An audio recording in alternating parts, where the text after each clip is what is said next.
하나님의 말씀을 보시겠습니다. 하나님 말씀은 마태복음 25장 1절에서 13절 말씀입니다. 그때에 천국은 마치 등을 들고 신랑을 맞으러 나간 10 처녀와 같다 하리니 그 중에 5은 미련하고 5은 슬기 있는 자라. 미련한 자들은 등을 가지되 기름을 가지지 아니하고 슬기 있는 자들은 그릇에 기름을 담아 등과 함께 가져갔더니 신랑이 더디 오므로 다 졸며 잘세. 밤중에 소리가 나되 보라 신랑이로다 맞으러 나오라 하매 이에 그 처녀들이 다 일어나 등을 준비할세. 미련한 자들이 슬기 있는 자들에게 이르되 우리 등불이 꺼져가니 너희 기름을 좀 나눠 달라 하거늘 슬기 있는 자들이 대답하여 이르되 우리와 너희가 쓰기에 다 부족할까 하노니 차라리 파는 자들에게 가서 너희 쓸 것을 사라 하니 그들이 사러 간 사이에 신랑이 오므로 준비하였던 자들은 함께 혼인잔치에 들어가고 문은 닫힌지라. 그 후에 남은 처녀들이 와서 이르되 주여 주여 우리에게 열어주소서. 대답하여 이르되 진실로 너희에게 이르노니 내가 너희를 알지 못하노라 하였느니라. 그런즉 깨어 있으라. 너희는 그날과 그때를 알지 못하느니라. 아멘. 오늘은 이 본문 말씀을 가지고 천국 혼인잔치에 들어갈 신부에 대해서 말씀을 살펴보고자 합니다. 예수님은 하나님 나라의 일을 말씀하시는데 이 땅의 일들을 비유로 삼아서 하나님 나라의 일을 설명을 하셨습니다. 오늘 말씀 속에서도 천국을 설명하시는데 이 땅에서 신랑을 맞이하는 혼인잔치에 관하여 비유를 통하여서 천국을 설명하십니다.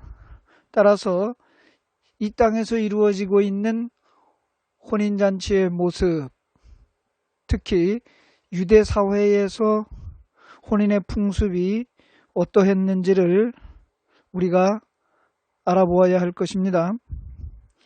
유대인들의 혼인 풍습은 이렇습니다. 신랑이 자기 집에서 청혼할 여성의 집으로 청혼하러 갑니다. 이때에 신랑은 신부 아버지에게 값을 지불해야 하죠. 신랑이 여성에게 청혼을 하는 방법은 포도주를 한 잔 가득 채워서 청혼할 여성에게 주는 것입니다.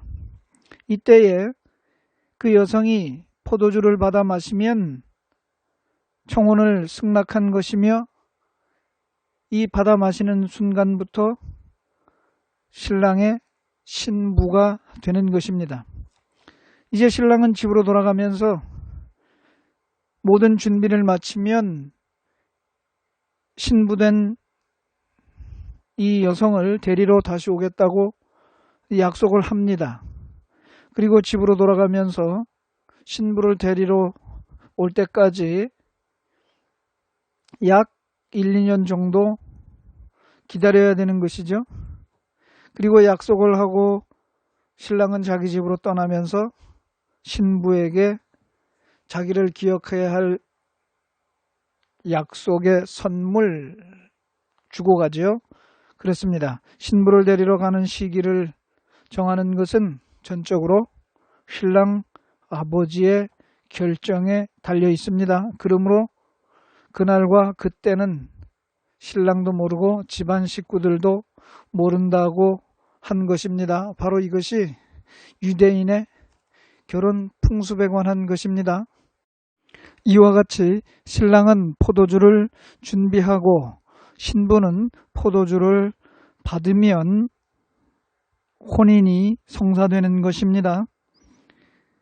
두 번째로 볼 것은 예수님께서 갈릴리 가나에서 물로 포도주를 만든 그 혼인잔치의 모습이 요한복음 2장 1절에서 11절 말씀에 기록되어 있습니다.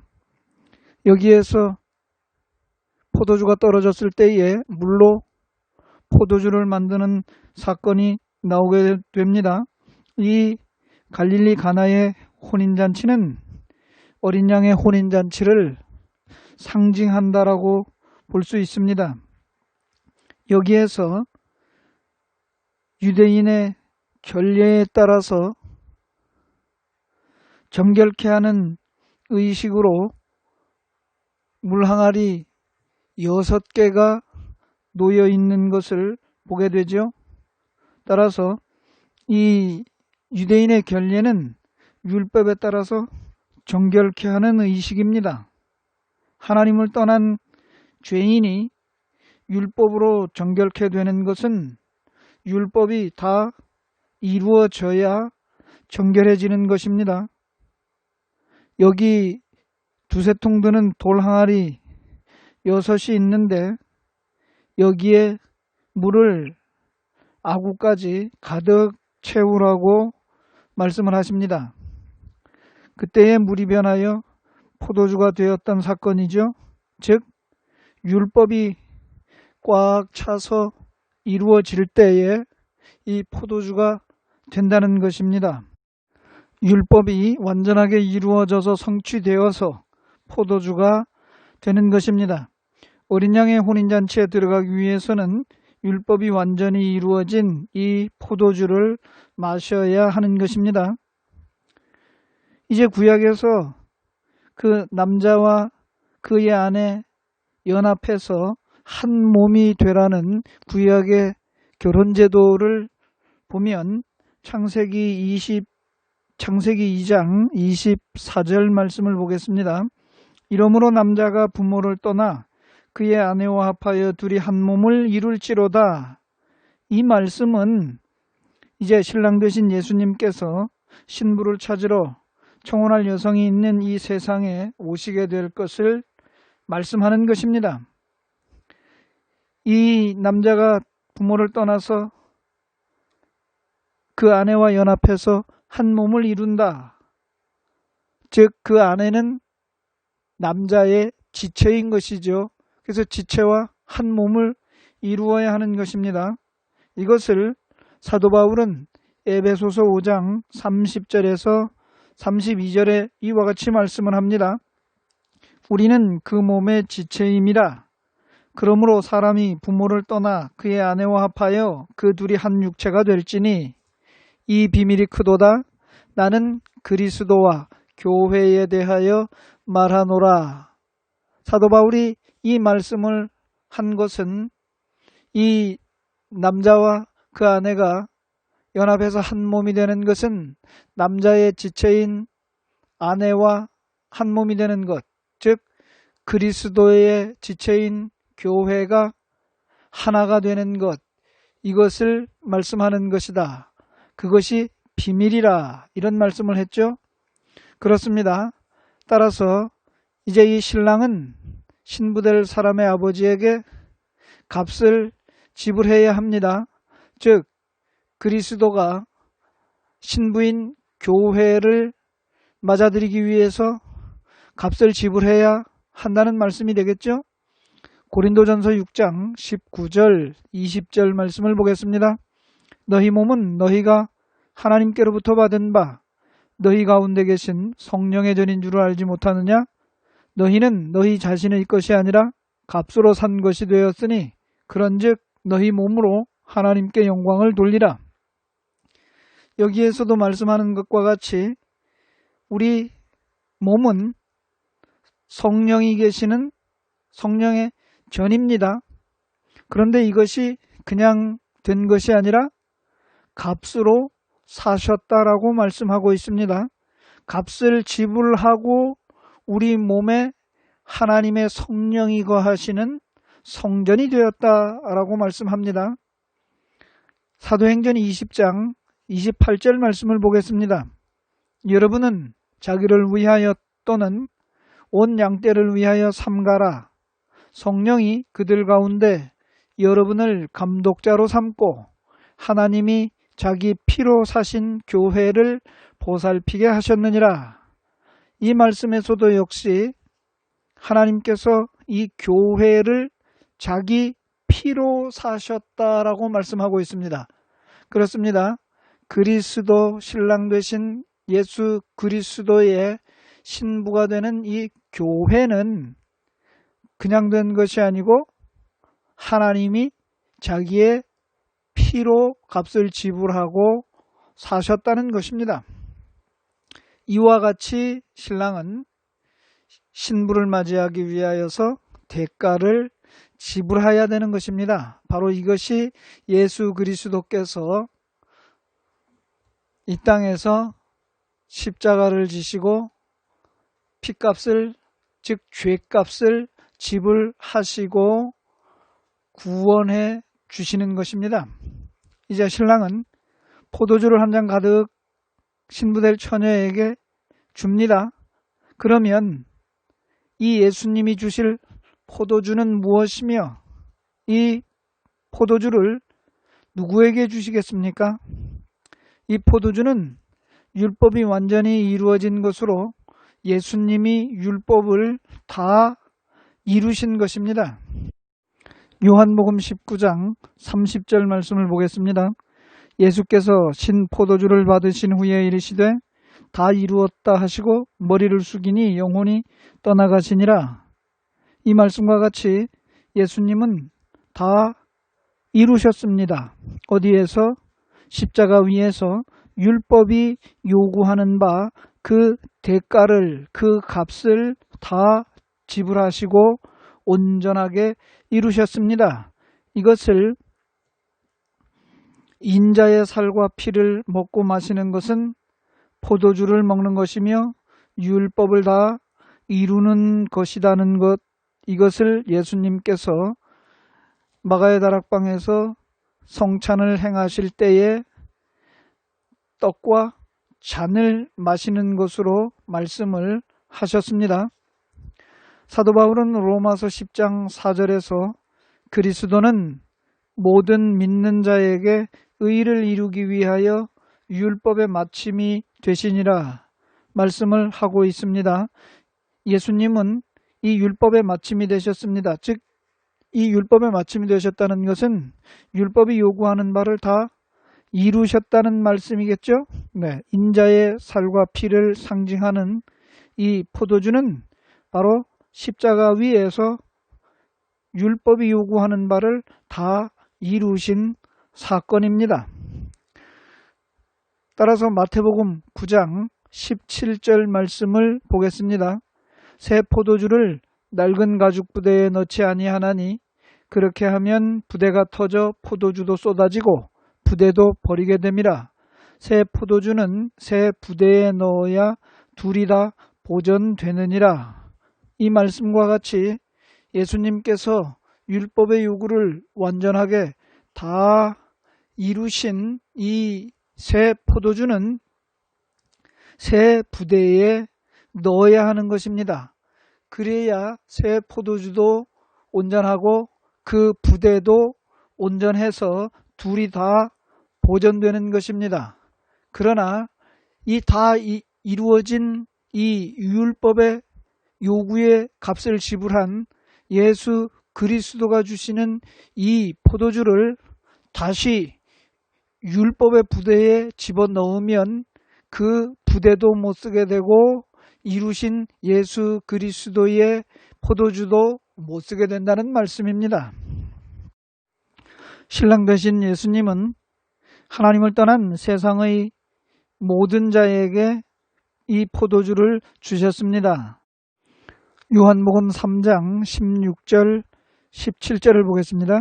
하나님이 세상을 이처럼 사랑하사 독생자를 주셨으니 이는 그를 믿는 자마다 멸망하지 않고 영생을 얻게 하려 하심이라. 하나님이 그 아들을 세상에 보내신 것은 세상을 심판하려 하심이 아니요 그로 말미암아 세상이 구원을 받게 하려 하심이라. 그렇습니다. 이 말씀에서와 같이 하나님은 세상을 사랑하셨습니다. 그 세상을 구원하시기 위하여. 이 세상은 바로 하나님을 떠난 죄인들을 말씀하는 것입니다. 그래서 그 죄인들을 구원하시려고 그 아들을 보내주신 것입니다. 따라서 이 신랑 대신 예수님이 주시는 포도주는 하나님을 떠난 이 땅의 모든 죄인된 인생들에게 주신 것입니다. 그러면 이제 이 어린 양 예수 그리스도 신랑을 맞이해야 할 신부는 누구입니까? 이미 말씀드린 것과 같이 하나님이 세상을 이처럼 사랑하사라고 말씀하셨죠. 신랑 되신 예수께서 천하 만민들에게 포도주를 주셨습니다. 예수님은 율법을 다 이루시고 포도주를 주셨습니다.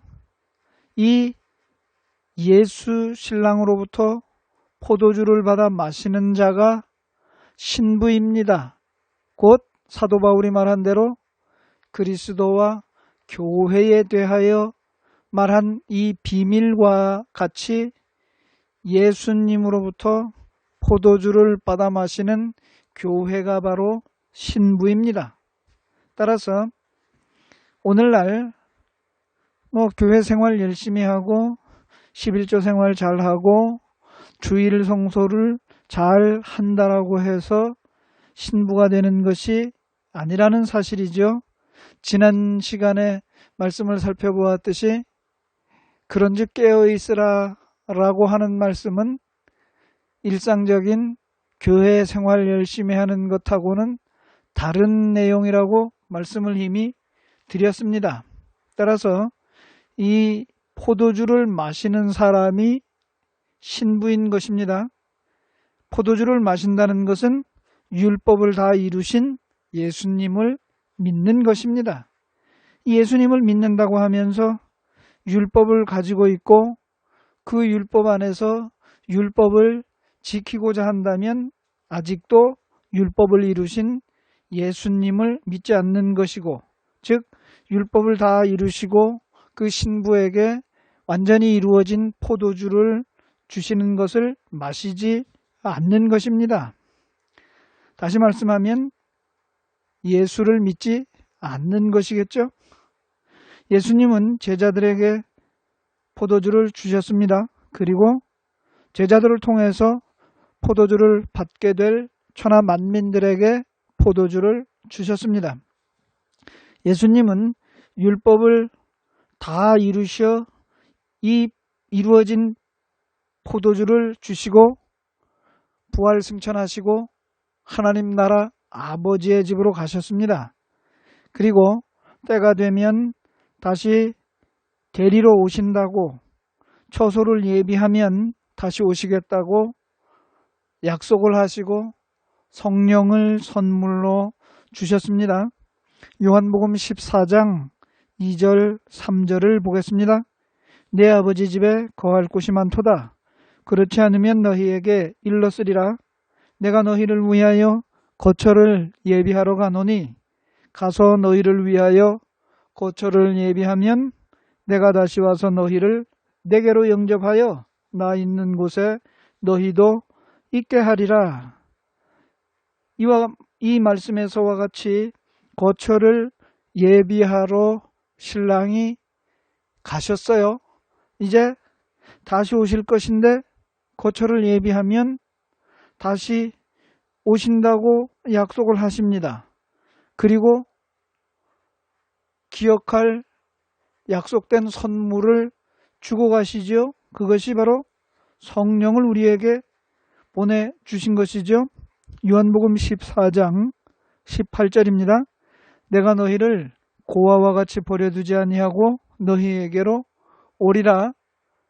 다시 오시겠다는 약속의 말씀입니다. 요한복음 14장 16절과 17절 말씀을 보도록 합니다. 내가 아버지께 구하겠으니 그가 또 다른 보혜사를 너희에게 주사 영원토록 너희와 함께 있게 하리니 그는 진리의 영이라. 세상은 능히 그를 받지 못하나니 이는 그를 보지도 못하고 알지도 못함이라. 그러나 너희는 그를 아나니 그는 너희와 함께 거하시며 또 너희 속에 계시겠습니다. 예수님께서 가시면서 다른 보혜사를 주시겠다고 말씀을 하셨습니다. 그것이 바로 진리의 영이라고 말씀하셨습니다. 그 진리의 영이 우리 속에 계시고 우리와 함께 하신다고 말씀합니다. 예수님이 다시 오시면 바로 이 약속된 성령을 받은 사람들을 데려가시겠죠. 에베소서 1장 13절입니다. 그 안에서 너희도 진리의 말씀 곧 너희의 구원의 복음을 듣고 그 안에서 또한 믿어 약속의 성령으로 인치심을 받았으니, 이 말씀과 같이 성령을 우리에게 주시고 이 주신 성령을 약속의 성령으로 인을 치셨다라고 말씀하고 있습니다. 성령으로 도장을 찍어서 그 표를 주셨다는 말씀이죠. 바로 이것이 우리 신랑 되신 예수님께서 하나님 나라로 가셨다가 다시 오시겠다는 약속에 의하여 오셔서 그 신부들을 맞이하실 때에는 바로 이 약속의 증표로 주신 성령의 인치신 자들을 신부로 데려가시는 것입니다. 이제 이 신랑 예수님이 다시 오시는 이 재림의 때는 그 누구도 모르는 것입니다. 신랑이 신부를 데리러 가는 때는 전적으로 신랑 아버지의 권한에 있기 때문에 아버지만 아시고 신랑도 모른다는 것입니다. 이것을 마태복음 24장 36절에서 이와 같이 말씀합니다. 그러나 그날과 그때는 아무도 모르나니 하늘의 천사들도 아들도 모르고 오직 아버지만 아시느니라 말씀했습니다. 이것을 사도행전 1장 7절에서는 이르시되 때와 시기는 아버지께서 자기의 권한에 두셨으니 너희의 알 바 아니요 말씀했습니다. 아버지의 권한에 두셨기 때문에 때와 시기는, 즉 예수님께서 다시 오시는, 신랑이 다시 오시는 그 때와 시기는 모르는 것입니다. 마태복음 25장 13절에서 말씀합니다. 그런즉 깨어 있으라. 너희는 그날과 그때를 알지 못하느니라. 무슨 말씀입니까? 신랑이 신부를 데리러 오는 그 때는 알 수가 없다는 말씀이죠. 네, 예수님께서 이제 재림으로 다시 오시게 되는데 그 세상에 다시 오시는 이유는 두 가지입니다. 그 하나는 예수님의 신부들을 데리러 오시기 위함입니다. 신랑으로 오시는 예수님이 누구를 데리러 가시겠습니까? 신부된 자들을 데리러 오시는 것이죠. 그렇습니다. 요한복음 14장 2절과 3절을 다시 봅니다. 내 아버지 집에 거할 곳이 많도다. 그렇지 않으면 너희에게 일렀으리라. 내가 너희를 위하여 거처를 예비하러 가노니 가서 너희를 위하여 거처를 예비하면 내가 다시 와서 너희를 내게로 영접하여 나 있는 곳에 너희도 있게 하리라. 말씀과 같이 예수님이 다시 오시는 것은 이제 준비된 거처에 신부를 데리러 가시기 위하여 오시는 것입니다. 이와 같이 예수님께서 신부들을 데려가시기 위해서 다시 오신다는 말씀은 이제 여호와 하나님 그 은혜의 해가 다 찼다는 말입니다. 하나님의 은혜의 해라고 하는 것은 이방인들이 구원 얻을 구원의 때, 이방인의 수가 충만하게 되는 그 때를 은혜의 해가 다 찼다고 말씀하는 것이겠죠? 네. 그래서 예수님이 오시는 것은 바로 이 하나님의 은혜의 해가 다 차서, 즉 구원받을 자들의 구원의 수가 다 차서 신부들을 데리러 오시는 것입니다. 이제 예수님이 세상에 다시 오시는 두 번째 이유는 이스라엘을 회복하시기 위해서 오시는 것입니다.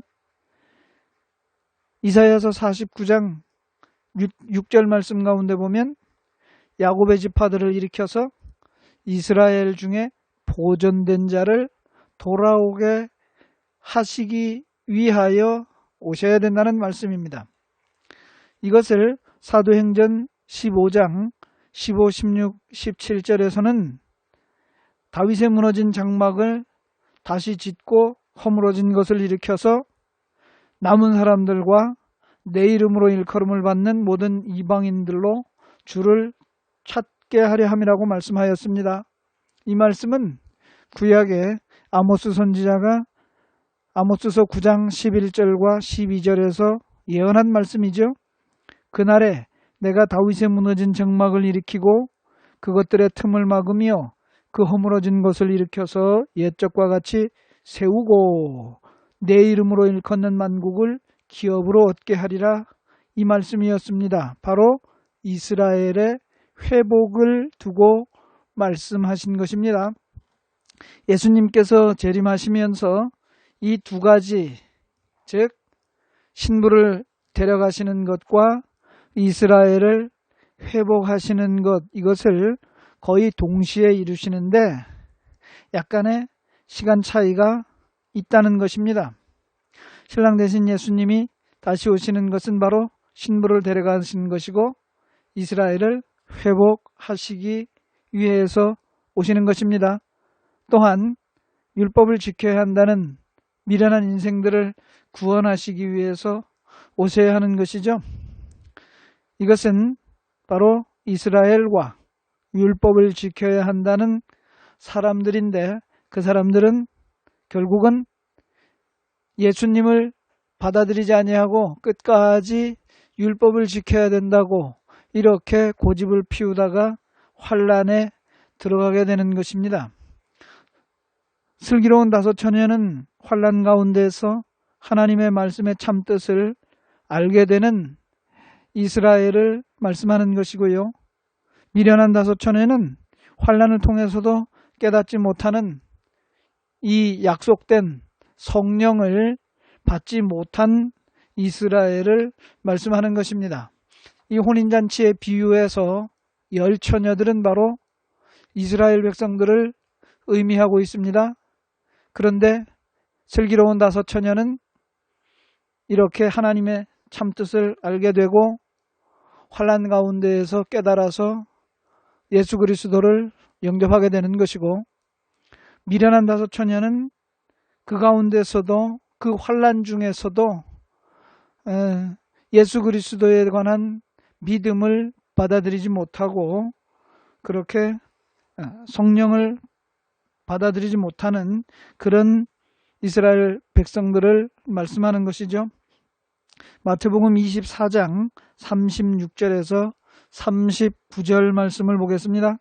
그러나 그날과 그때는 아무도 모르나니 하늘의 천사들도 아들도 모르고 오직 아버지만 아시느니라. 노아의 때와 같이 인자의 임함도 그러하리라. 홍수전에 노아가 방주에 들어가던 날까지 사람들이 먹고 마시고 장가들고 시집가고 있으면서 홍수가 나서 그들을 다 멸하기까지 깨닫지 못하였으니 인자의 임함도 이와 같으리라. 예수님께서 마지막 종말의 때에 관하여 말씀을 하실 때에 이 말씀을 하셨습니다. 이 예수님이 재림으로 다시 오실 때에 모른다는 것입니다. 노아의 때 하늘로부터 비가 내리고 땅으로부터 물이 솟아오를 때에 그 환난 가운데에서도 많은 사람들이 즉 방주에 들어가고 있었는데 많은 사람들은 그 환난 중에서도 그것이 멸망으로 임하는 심판인 줄을 몰랐다는 것입니다. 오늘 이 시대에도 이런 환난이 전 세계적으로 나타나고 있는 이 시점에서도 많은 사람들은 예수 그리스도를 받아들이지 못하고 지속적으로 하나님을 섬기는 것이 율법을 잘 지키고 잘 준수해야 하는 것으로 몰아가고 있다는 사실입니다. 멸망받는 순간까지 홍수가 하나님이 말씀하신 심판인 줄을 알지 못했다라고 하는 것과 같이 오늘날에도 역시 그와 같은 일이 벌어지고 있다는 것입니다. 그런즉 깨어있는 신부가 되어 환난을 당하기 전에 도둑같이 오시는 신랑 되신 예수님을 맞이하게 되는 이런 깨어있는 신부가 되시기 바랍니다.